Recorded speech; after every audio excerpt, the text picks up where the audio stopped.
Do I have everybody's attention now? Yo yo yo, ici c'est Catchatrap, la chaîne on parle catch. Aujourd'hui review de SmackDown Live, SmackDown du 22 mai 2020. Tout d'abord, avant de commencer cette vidéo, j'aimerais vous demander de vous abonner, de liker, de commenter, de partager au maximum. Ce serait très important pour le développement de cette chaîne. Ensuite, on commence directement avec un épisode du Dirty Shit présenté par le Miz et Morrison, qui disent le Miz qui dit qu'il est dégoûté de vivre dans un monde où Otis est Mr. Money in the Bank, que c'est de la faute à nous, la faute des autres. En tout cas, si Otis reçoit autant d'attention, il dit que Braun Strowman est surcoté. Il se moque aussi de Bray Wyatt avec des petites marionnettes à son effigie. Il parodie, on va dire, le Firefly Funhouse avec des petites poupées à l'effigie de Mandy Rose, etc. Ensuite, ils sont coupés par le champion universel Braun Strowman qui vient, qui dit que l'émission n'est pas si mauvaise que ça. Et il nous rappelle qu'il a battu Bray Wyatt facilement à Money in the Bank, sans difficulté, et pour être plus exact, à Money in the Bank. Bon, à prendre avec des entre guillemets. Et The Miz met en garde Braun Strowman sur Bray Wyatt parce qu'il le connaît très bien, ils ont une histoire commune. Braun Strowman et Bray Wyatt avaient carrément été dans la chambre de sa fille pour y déposer une poupée. Donc Strowman rigole, Strowman rigole à ce que lui dit The Miz. Et Morrison dit à Braun Strowman de se méfier du Miz parce qu'il a peut-être pas la carrure de Braun Strowman, mais qu'il est dangereux. Et ensuite, John Morrison propose un match entre Strowman et The Miz. Donc on commence directement avec ce show avec Braun Strowman contre The Miz. Étonnamment, ça n'a pas duré très longtemps, mais étonnamment ça marchait bien. C'était un bon échange, les deux ils ont l'air de bien bosser ensemble sur le ring. De vraiment bien bosser ensemble sur le ring. À un moment, John Morrison tente un kick derrière le dos de l'arbitre, un sort de Beautiful Disaster Kick à la Cody Rhodes. Et vous savez, les sortes de coups de pied que Morrison adore porter. Mais c'est finalement, même avec l'intervention de Morrison, c'est finalement Braun Strowman qui s'impose avec son Running Power Slam et qui pin The Miz. Et ensuite, après le match, c'est là que ça devient un peu plus intéressant. John Morrison challenge Braun Strowman dans un match handicap à Backlash. Strowman accepte. Donc nous aurons à Backlash pour le titre universel The Miz et Morrison ensemble contre Braun Strowman. Bon, c'est bon, je sais pas quoi penser de ça. Les matchs handicap pour des titres, franchement je comprends pas pourquoi des matchs comme ça peuvent être bookés quoi. Je sais pas, je suis pas fan des matchs handicap, surtout pas pour des ceintures, faut arrêter le délire quoi. Ça fait passer Miz et Morrison, ça les fait passer vraiment pour des cons total quoi. Alors que j'aime beaucoup ce qu'ils font, et surtout John Morrison, on n'en parle pas beaucoup, mais depuis qu'il est revenu sur le ring, franchement il est vraiment très bon. Vous le remarquez, je sais pas si vous le remarquez, mais je trouve très bon. Il est très sous-estimé, parce que sur le ring franchement c'est vraiment parfait ce qu'il fait.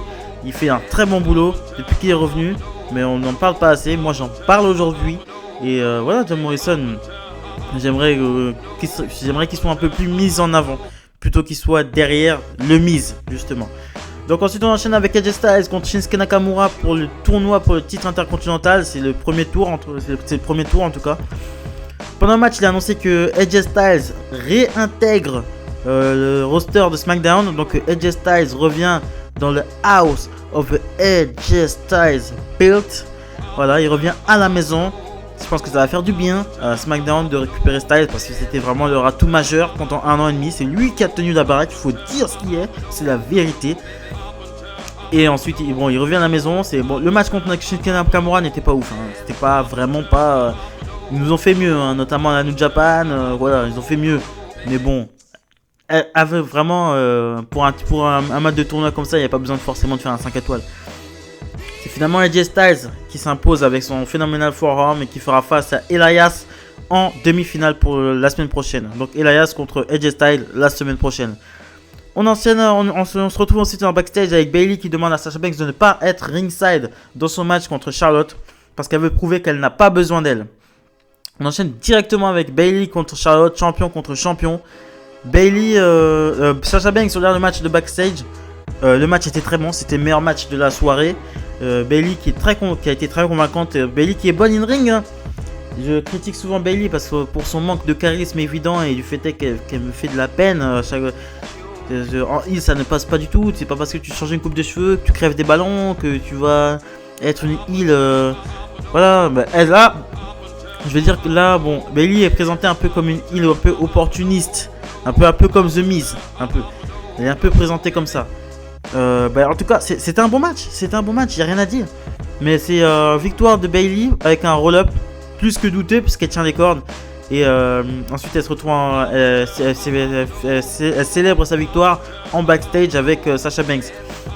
Sasha Banks qui a l'air vraiment d'être là, c'est plus le toutou, c'est vraiment la serpillière de Bayley, tu vois. C'est vraiment bah, Sasha Banks, putain, même en heel à l'époque quand elle était à Raw et tout, elle était pas comme ça. Je sais pas, là elle passe vraiment pour une conne, mais de ouf quoi. Elle passe vraiment pour une meuf. Tu sais, tu peux idolâtrer quelqu'un, mais à ce point-là, ça se voit comment. Je sais pas si on lui demande de jouer la conne, mais non, Sasha Banks ça va pas du tout. Et si elle doit faire un heel turn, par exemple demain ou la semaine prochaine, je sais pas quoi, mais j'y croirais pas du tout, parce qu'il y a aucun build-up. Pour moi, il y a zéro. Voilà. Il y a quoi? Il y a des petits regards qu'elle a fait. Il y a il y a eu une seule mésentente entre les deux. Non, il serait peut-être temps de lancer un programme entre Bayley et Sasha Banks, parce que là, ça urge. À SmackDown, Bayley a déjà affronté tout le monde. Elle a fait le tour du roster et le reste n'est clairement pas prêt pour un match de championnat contre Bayley. Non, il n'y a que Sasha Banks qui peut venir tenter quelque chose contre Bayley, parce que non, il n'y a aucune catcheuse qui peut. Même Naomi, arrête, elle a perdu contre Dana Brooke. Vous allez me dire Naomi, mais Naomi elle a perdu contre Dana Brooke la semaine dernière. Non, c'est pas possible. Naomi n'est clairement plus la catcheuse qu'elle était. Il faut vraiment qu'il y ait un travail derrière pour qu'elle puisse remonter au top niveau. Non, il n'y a que Sasha Banks. Là, ils vont être bloqués parce que Sasha Banks, la rivalité, elle est inexistante. Si elle fait un face turn, le build-up n'aura été inexistant. Il n'y aura eu aucun indice pour qu'elle fasse le face turn.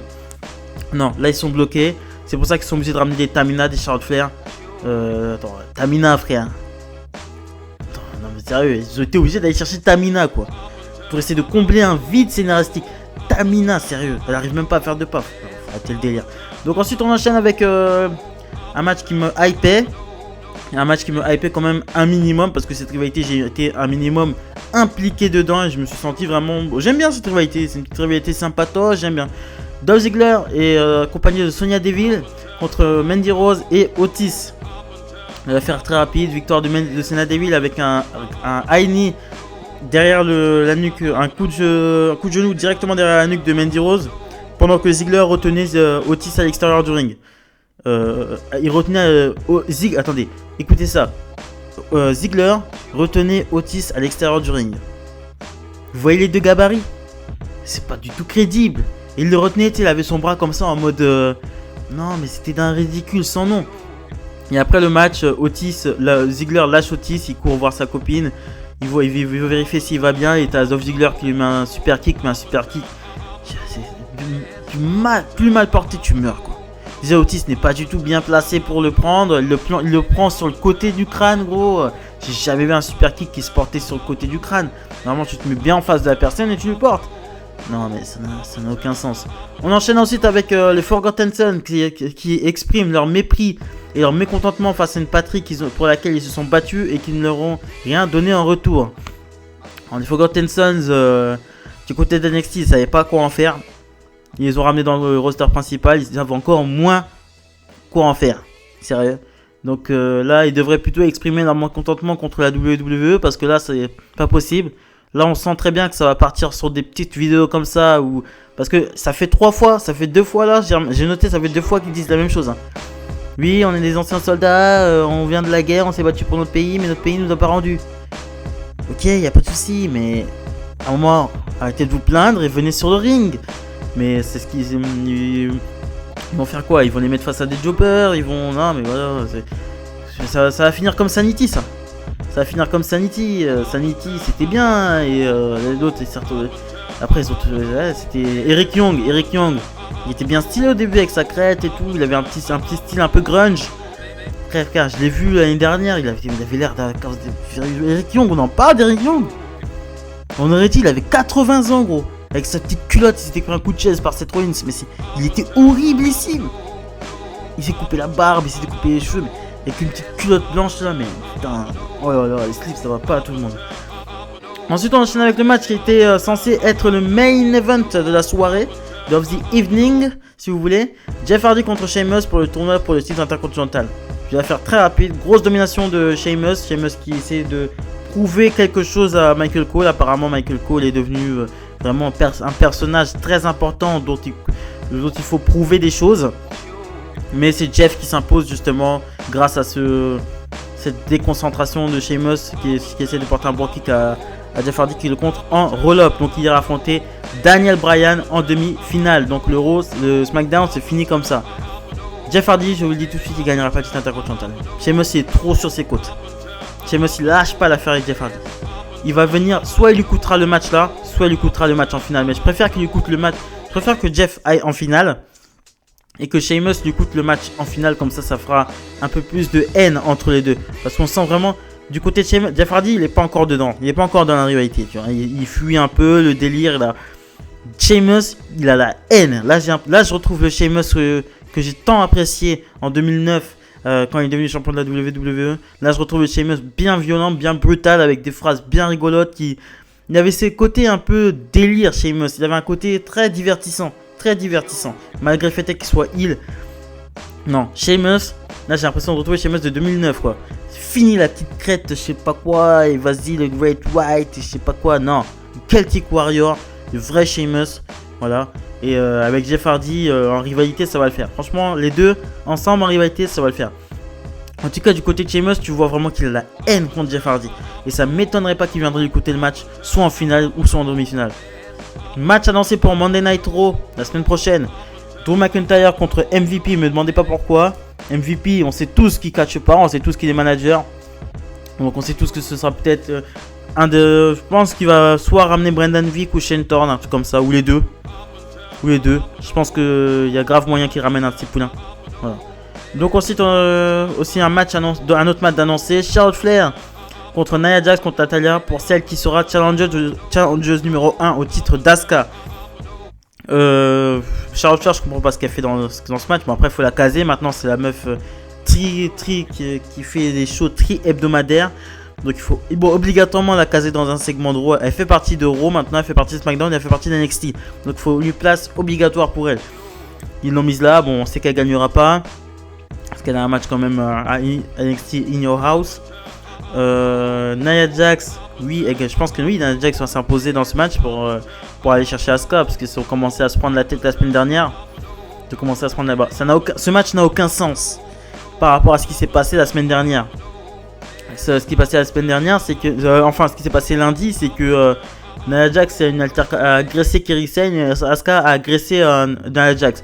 Donc il n'y a aucune raison que Charlotte Flair et Natalya gagnent, puisqu'ils nous ont déjà annoncé limite le match la challengeuse numéro 1 au titre. Dans ce cas-là, ils auraient dû faire le segment de lundi, ils auraient dû le faire lundi là, et ils auraient dû faire le triple threat match lundi de cette semaine, lundi dernier. Là, ça aurait été un peu plus logique. Mais c'est clairement Nia Jax qui va s'imposer. Et je pense que Natalya va péter un cap comme la semaine dernière. Et va faire enfin son heel turn parce qu'elle en a grandement besoin. Natalya fait partie des meubles. Et voilà, elle a perdu 2 fois contre Shayna Baszler. 1 fois par tombée, 1 fois par soumission. Et là, elle perd une opportunité pour le titre. Je pense qu'elle va péter un câble et elle va s'attaquer encore au décor. Voilà, donc c'est ce que je pensais de SmackDown. SmackDown du 22 mai 2020. Abonnez-vous, likez, commentez. Très important pour le développement de la chaîne. Salut les amis.